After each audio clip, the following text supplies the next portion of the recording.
কাকাবো কি হলো রে? কাকাবো ভিড়টা দেখছি না মেলার রকম শেষ খালে মাইন নেই খাওয়াবি। দাদা ব্লুটুথ স্পিকারটা ফুল চার্জ করেছি না, চিন্তা করিস না, ফুল চার্জ আছে। আর গানটা শিখাই গেল, পয়সাটা নিয়ে ঘর মামা বো কীর্তন পার্টিটা ভালোই বটে। বাবা দেখে করে বুঝাতে যে প্রথমে বন্দনা করি গণেশের চরণ। Low battery, please charge.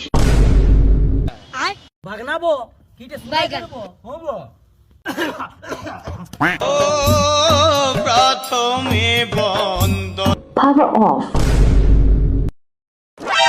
কাকা যদি মান্নার খাবার আছে তো চৌপালা। अबे साले